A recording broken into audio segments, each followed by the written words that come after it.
ಇವತ್ತು ಕಾರವಾರ ಜಿಲ್ಲೆ ಮುರುಡೇಶ್ವರಕ್ಕೆ ನಾನು ನಮ್ಮ ರಾಜ್ಯದ ಉಪಾಧ್ಯಕ್ಷರಾದಂತಹ ಜಯಂತ್ ಅವರ ತಂದೆ ತೀರ್ಕೊಂಡಿದ್ದರಿಂದ ಅವರ ಮನೆ ಭೇಟಿಗೋಸ್ಕರ ಬಂದಿದ್ದೆ ನಾನು.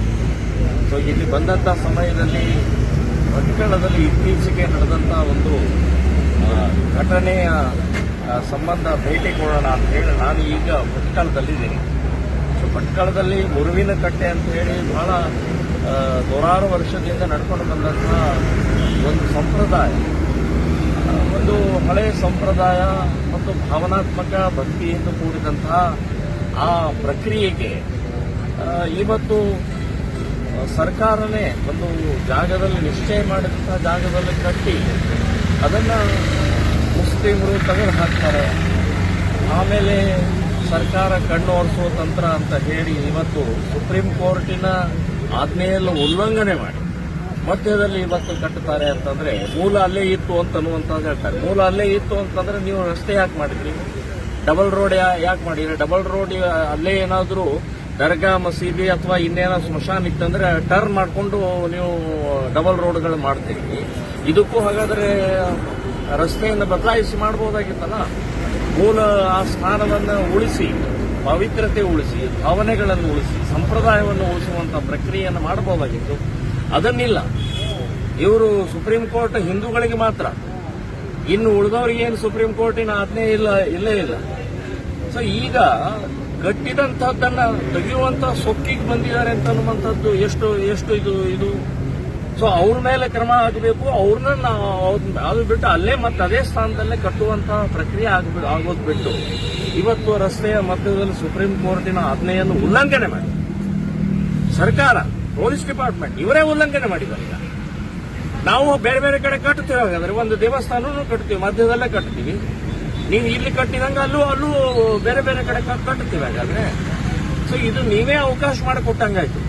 ಇದು ಸರಿಯಲ್ಲ ಅಂತ ಅನ್ನುವಂಥದ್ದು ಹೇಳ್ತೀನಿ. ಮೂಲ ಎಲ್ಲಿದೆ ಅಲ್ಲೇ ಆಗಬೇಕು ಅನ್ನುವಂಥದ್ದು ಎಲ್ಲರ ಬೇಡಿಕೆ ಇದೆ. ಆದರೆ ಈಗ ನೀವು ಕಟ್ಟಿದ್ರಿಂದ ಈಗ ಗ್ರಾಮಸ್ಥರು ಇಲ್ಲಿಯ ಎಲ್ಲರೂ ನಾಗರಿಕರೆಲ್ಲರ ಬೇಡಿಕೆಗಳು ಏನಿದೆ ಅಂತಂದ್ರೆ ಅದು ದೇವಸ್ಥಾನ ಭಾವನಾತ್ಮಕವಾದಂಥ ಒಂದು ಪವಿತ್ರ ಸ್ಥಳ ಅಂತ ಅನಿಸೋದೇ ಇಲ್ಲ. ಏನು ಒಂದು ಕಟ್ಟೆ ಇದೆ ಅಷ್ಟೇ. ಏನು ಕಟ್ಟೆಗೇನು ಅದಕ್ಕೆ ಭಾವನೆಗಳೆಲ್ಲ, ಭಕ್ತಿ ಇಲ್ಲ, ಒಂದು ಏನೇನೂ ಇಲ್ಲ.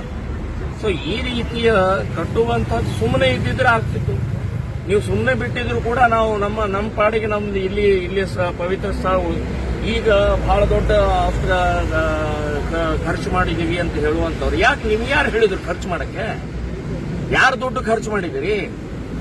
ಸೊ ಖರ್ಚು ಮಾಡಕ್ಕೆ ನಿಮ್ಗೆ ಯಾರು ಹೇಳಿದವ್ರು ಯಾರು? ಇಷ್ಟು ದೊಡ್ಡ ಪ್ರಮಾಣದಲ್ಲಿ ಮಾಡಬೇಕು ಅನ್ನುವಂಥದ್ದು ಏನು ಅವಶ್ಯಕತೆ ಏನಿದೆ? ಸೊ ಯಾರಿಗೋಸ್ಕರ ಈ ರೀತಿಯ ಹೆದರ್ತಾ ಇದ್ದೀರಿ? ಹೆದರುವಂಥದ್ದು ಯಾಕೆ? ನಮ್ಮ ಭಾವನೆಗೆ, ನಮ್ಮ ಸಂಪ್ರದಾಯಕ್ಕೆ, ನಮ್ಮ ಭಕ್ತಿಗೆ ಬೆಲೆ ಇಲ್ವಾ ಹಾಗಾದ್ರೆ?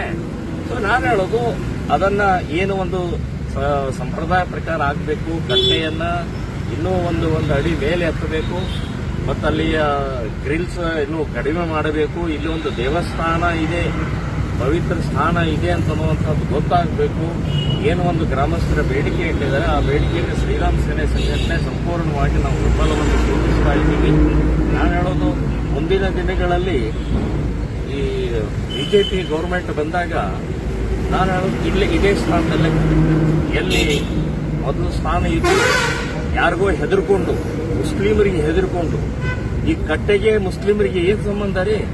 ಹಾಗಾದರೆ ನಮ್ಮ ಹಿಂದೂಗಳ ಮನೆ ಜಾಗಗಳ ಮುಂದೆ ಅಥವಾ ಅಂಗಡಿಗಳ ಮುಂದೆ ಅಥವಾ ಮನೆಗಳ ಮುಂದೆ, ಆ ಕಾಲನಿಗಳ ಮುಂದೆ ನಿಮ್ಮ ದರ್ಗಾ ಮಸೀದಿ ಇಲ್ಲೇ ಇಲ್ವಾ? ಬೇಕಾದಷ್ಟು ಇದ್ದಾವೆ. ನಾವು ಶಾಂತಿಯಿಂದ ಅದನ್ನ ಒಪ್ಕೊಂಡಿದೀವಿ. ಸೊ ನಿಮಗೇನು ತೊಂದರೆ ಕೊಡುತ್ತೆ ಇದು? ಗುರುವಿನ ಕಟ್ಟೆ ನಿಮಗೇನು ತೊಂದರೆ ಕೊಡುತ್ತೆ? ಮುಸ್ಲಿಂ ನಾವು ಬಾಂಧವ್ಯದಿಂದ ಒಟ್ಟಾಗಿ ಒಂದಾಗಿ ಇರೋದು ಬಿಟ್ಟು ಈ ರೀತಿ ನೀವು ಕೆದಕಿ ಜಗಳ ತೆಗೆಯುವಂತಹ ಪ್ರಕ್ರಿಯೆ ಸರಿಯಲ್ಲ ಅಂತನ್ನುವಂಥದ್ದು ಹೇಳ್ತೀನಿ. ಸೊ ಮುಂದಿನ ದಿನಗಳಲ್ಲಿ ಇದೇ ಸ್ಥಾನದಲ್ಲಿ ಎಲ್ಲಿ ನಾವೀಗ ನಿಂತ್ಕೊಂಡಿದ್ವಿ, ಮುಂಚೆ ಎಲ್ಲಿತ್ತು ಅದೇ ಸ್ಥಾನದಲ್ಲಿ ಮತ್ತೆ ಪುನಃ ಪ್ರತಿಷ್ಠಾಪನೆಯನ್ನು ಮಾಡ್ತೀವಿ. ಈ ಸುಪ್ರೀಂ ಕೋರ್ಟಿನ ಉಲ್ಲಂಘನೆ ನಾಳೆ ಯಾರಾದ್ರೂ ಕಂಪ್ಲೇಂಟ್ ಕೊಟ್ರೆ ಇದನ್ನು ತೆಗೆದುಹಾಕ್ತಾರೆ. ಕೋರ್ಟ್ ಹೇಳುತ್ತೆ, ಸುಪ್ರೀಂ ಕೋರ್ಟ್ ಆರ್ಡರ್ ಇದೆ ತೆಗೆದುಹಾಕಿ ಅಂತ ಹೇಳುತ್ತೆ. ನಾವು ಆ ರೀತಿ ಅಲ್ಲಿಂದ ತೆಗೆದುಹಾಕೋದು, ಇಲ್ಲಿಂದ ತೆಗೆದುಹಾಕೋದು ಏನು ಆಟ ಹಚ್ಚಿದ್ರ? ಒಂದು ಪವಿತ್ರ ಸ್ಥಾನವನ್ನ, ಸಂಪ್ರದಾಯವನ್ನ ಅದಕ್ಕೇನು ಬೆಲೆನೇ ಇಲ್ವಾ? ಗೌರವ ಇಲ್ವಾ? ಸೊ ಹಾಗಾಗಿ ನಾನು ಇವತ್ತಿನ ದಿನ ನಾನು ಇದನ್ನು ಖಂಡಿಸ್ತಾ ಇದ್ದೀನಿ. ಸರ್ಕಾರದ ನೀತಿ ಈ ರೀತಿ ಮಾಡುವಂತಹ ಪ್ರಕ್ರಿಯೆ ಮುಸ್ಲಿಂ ತುಷ್ಟೀಕರಣ, ಮುಸ್ಲಿಂಗೋಸ್ಕರ ನಮ್ಮ ಹಿಂದೂ ದೇವತೆಗಳನ್ನು ಅವಮಾನ ಮಾಡುವುದು, ಹಿಂದೂಗಳ ಹೋರಾಟಕ್ಕೆ ಹತ್ತಿಕ್ಕುವಂಥದ್ದು. ಸೊ ಈ ಪ್ರಕ್ರಿಯೆ ಸರಿಯಲ್ಲ ಅಂತನ್ನುವಂಥದ್ದು ನಾನು ಈ ಸಂದರ್ಭದಲ್ಲಿ ಹೇಳ್ತಾ ಇದ್ದೀನಿ.